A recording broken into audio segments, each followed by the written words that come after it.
This is Lewis Hart for Boxing Social in association with Empire Firestorm. Always good to see Billy Nelson and be speaking to him on a nice Friday afternoon. Yeah, before the week wraps up, how's things? How are you, mate? Good mate. I just a quiet day today, so spend a bit of time with the family and just go out shopping and things like that. You know what I mean? All good, nice, Spend some nice. rupees. Yeah, absolutely, yeah. Yeah. Before we do jump into it, obviously, I know it's always like nice and busy with the stable, but how is everything coming along all up in Scotland? We've got some fights coming up with the younger boys. Look, Bibby's got a seventh fight of the year coming up on the 1st of November. I'm hoping there'll be something for Emmanuel as well, Martin's brother-in-law, and I've got two other fighters fighting at end of November as well. Unfortunately, I've not got anything in December now. We were obviously hoping we'd be on the Fury Usyk undercard against Kabayel, but that never transpired. So, but I'm sure that fight will happen at some stage early next year.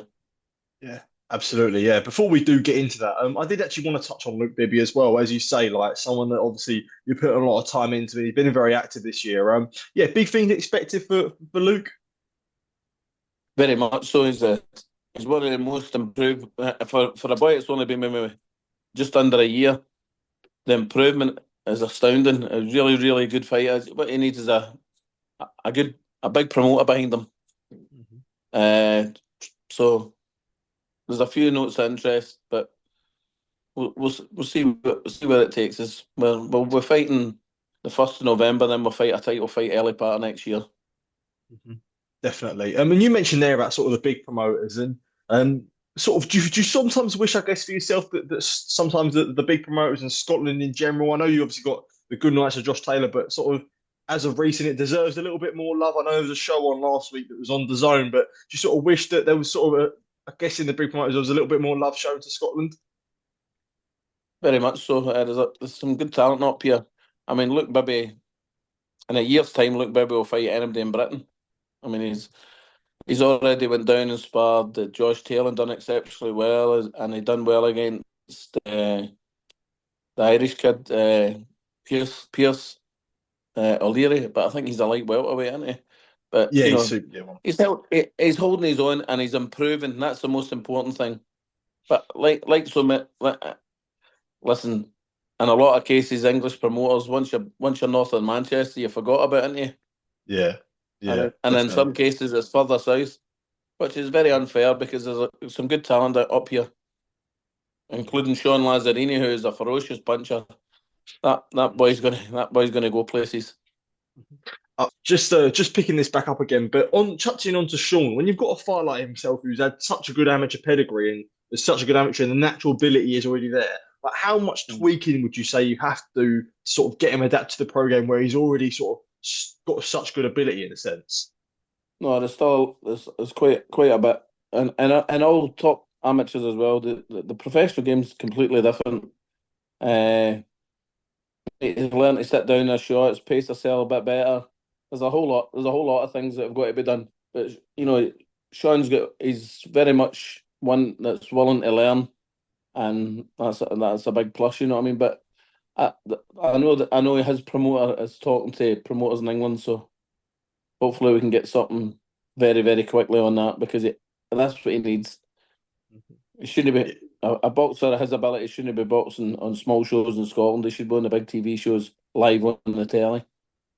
100%, definitely. Yeah, moving on to the big news that come out this week. Obviously, the IBF have came out and said that they've ordered the eliminator between Martin Bakole and Agit Kabayel, obviously for Daniel Dubois title. Yeah, just touch on that on the initial news of that. Must be happy to hear it. Oh, very much so. It would be a cracking fight. Me personally, I think Ajit Kabayel is in at least the top 7 or 8 heavyweights in the world. Very good fighter. Uh, but won a fight that I would be very confident of winning, and fighting the winner of what looks like Anthony Joshua against Daniel in the rematch.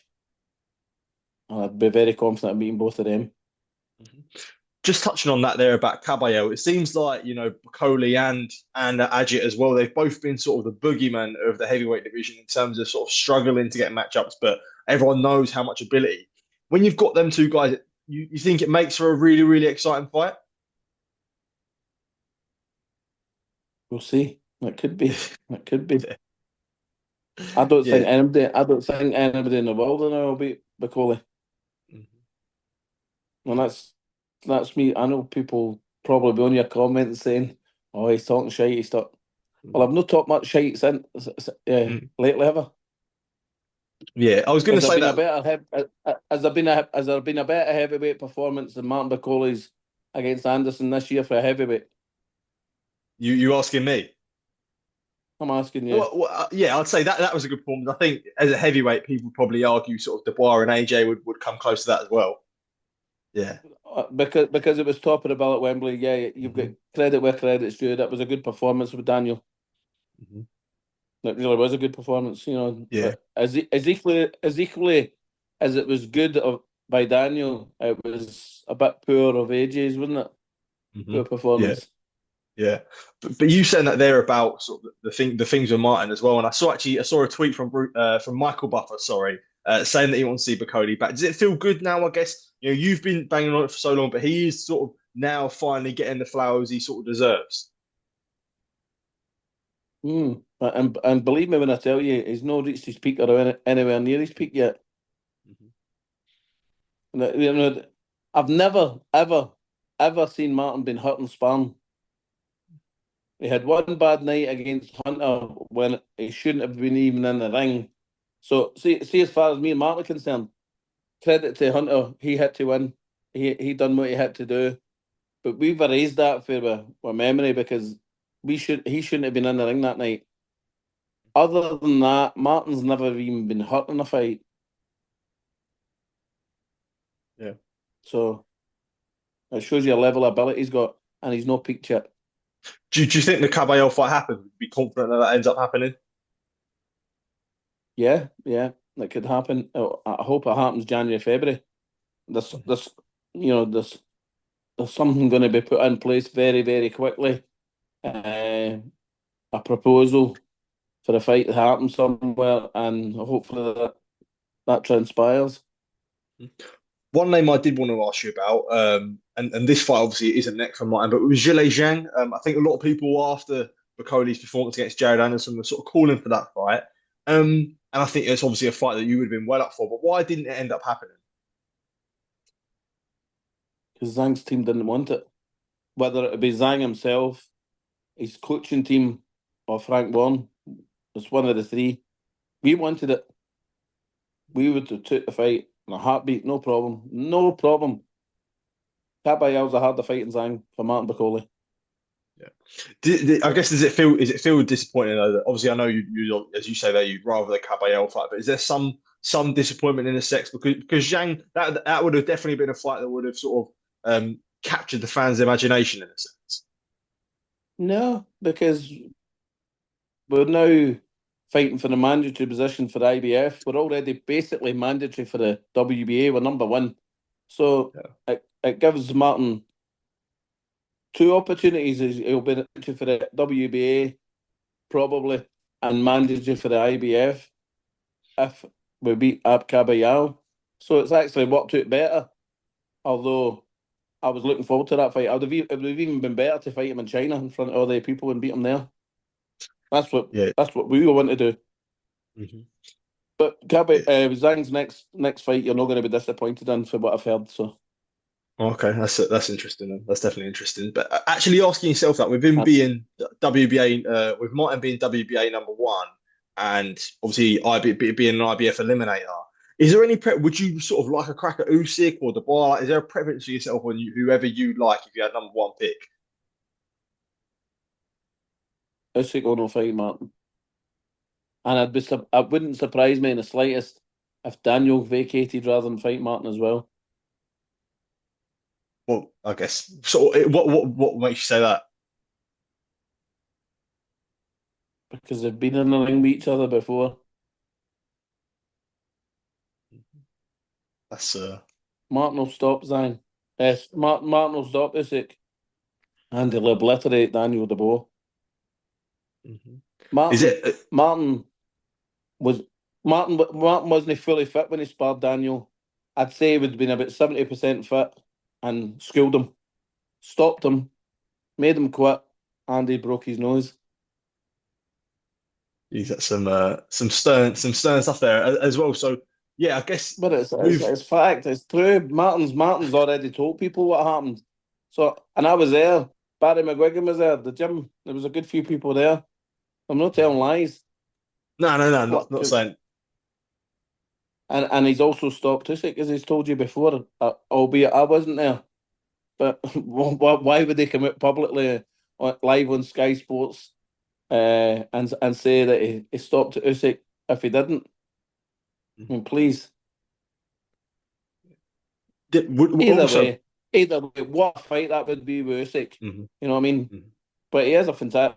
I mean, Usyk's a fantastic fight. He's number one in the world for a reason. Nobody wants to see. I mean, do you really want to see AJ versus Usyk again? Come on. But do you think an AJ fight with Bakole would also be enticing as well? That'd be a great fight, but I think I'd need to go to Africa. AJ's Mm. mentioned it. The Congolese government are all over it. All over it. But you need two people to get in the ring. Yeah, You of know, course. Yeah. he'd get big money to go to Congo. Yeah, definitely But it'd be a would great be. fight. Be a great fight. You know what I mean? Mhm. I'd love Martin to fight Usyk because he's number Yeah. one. If we beat number one, then every all the doubters can just shut right up. You know what I mean? It'd be all the doubt would be over. Mhm. Absolutely, for sure. I did actually want to quickly move on actually and ask you about this weekend's business. Artur Beterbiev against Dimitri Bivol. A great fight. Yeah, how are you seeing this ahead of sort of the best? I guess just over 24 hours time when they'll finally face off in the ring. I think Beterbiev will stop him because for me, Bivol's great. I mean, he's an operator and a half, but I Yeah. just thought he get caught with a few punches in his last fight that he shouldn't have been caught with. And if you get caught with Beterbiev with these shots, you're in a bit of bother. And I've looked at the two of them and I thought Beterbiev looks really solid, really strong and fit. The only doubt I've got with Beterbiev is his age and will he tire Yeah. in the late rounds, but will I go to the late rounds? That's the other thing. But I would favour Beterbiev. Yeah, I was going to ask you that. Do you think that there's a case of, I think a lot of people backing towards Bivol would say, he's Beterbiev's coming off a meniscus injury. He's obviously he's not getting any younger. Do you think that time could catch up to him, especially in a massive fight like this with Bivol, someone's going to make him work hard? People have asked that question for his last three fights and he's knocked them out, hasn't he? Yeah, true. And there's nothing better than beating somebody and shoving words down their mouth, is there? Yeah, yeah, for sure. And he looks up for this and he looks focused. But what a fight! What a cracking show as well. Cracking show. Yeah, last question from myself actually, and I did want to ask one more about the show, one more fight about the show. Yeah, big heavyweight fight. Fabio Wardley, Fraser Clarke, the rematch. Yeah, I guess how are you expecting the rematch to go? I think Fraser will beat him this time. I think I think Wardley may have peaked, and Mm, the best fight he's ever fought was the draw.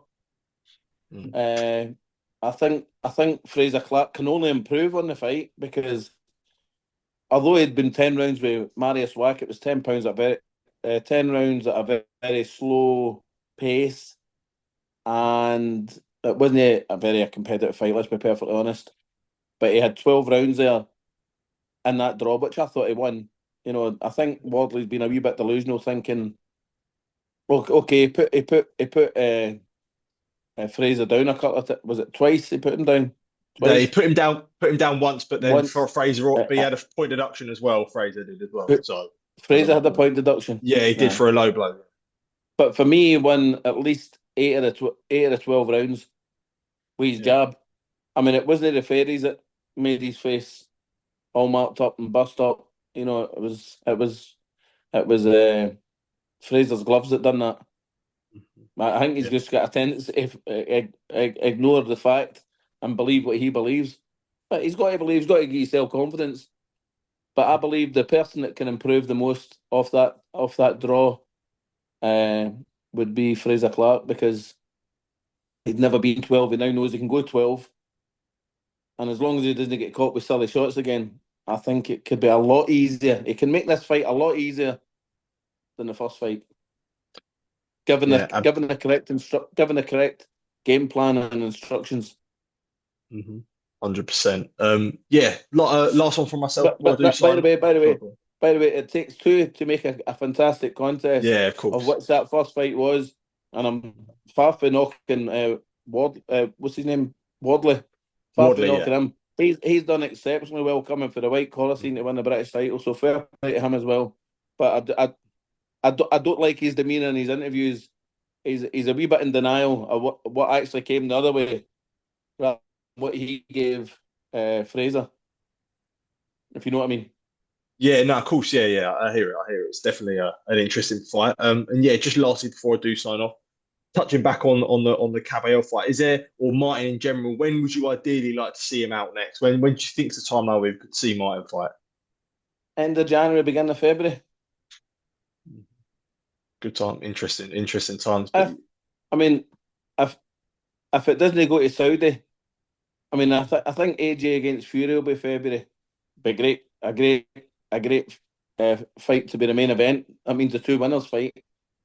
That would, for me, would be the logical choice. hmm But there's also something else in the pipeline where the fight could be the end of January, beginning of February. Okay, interesting, And interesting time. Yeah, so, we'll know more in the next few days. Today's the day that both have got to agree to the fight. So I know we have. So let's hope Kabayel has, because it might. If he doesn't take it, then it could be, you could be back into the scenario that Hrgovic done. They went right down the yeah, list, and we had to go hmm right back to the top of the list again. I mean, yeah. I don't know how. I don't know how. And it's no disrespect to Anthony Joshua, but how is Anthony Joshua still number 3 in the IBF when he get knocked out? And I thought the IBF rules state that you can't fight for the title if you're coming off a knockout loss. Yeah, yeah. So there's a good question. Why are the rules getting bent here? I'm not the IBF at the end of the day. I can't answer those. I'm not Well, saying I can't. there's a question for you. How can you explain that? Um, I guess it's from if you're asking myself, I'd say obviously it's a lot of it potentially comes down to the rematch. I'd say maybe like a lot of it probably comes down to a rematch. If AJ Dubois end up having a rematch, that would ideally, that's just what I could think of.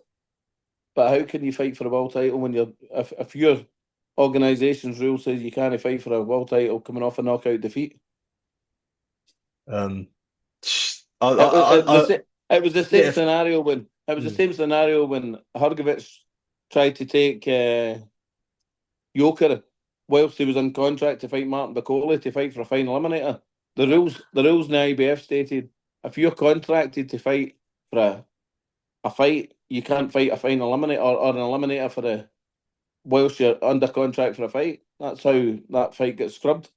And her Yoka had to fight Martin. You can't just bend the rules. The rules are there for a reason. no, of course, yeah, absolutely, yeah. As I say, I'm not, I wasn't defending it. Do you know what I mean? I was only asking the. Well, you can't defend the undefendable if the rules. Nah, of course. If you rob a bank, the law says you go to jail. Yeah, of course, You know what I yeah, mean? It's rules are there for a reason, not to be bent. yeah, absolutely. But yeah, as always, yeah, of course.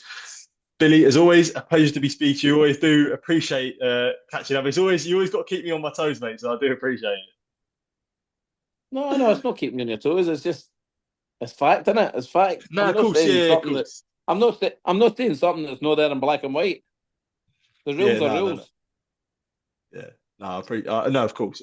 But yeah, hopefully they adhere to. But yeah, as always, thank you for your time, mate. I really appreciate it. No bother, mate. All the best.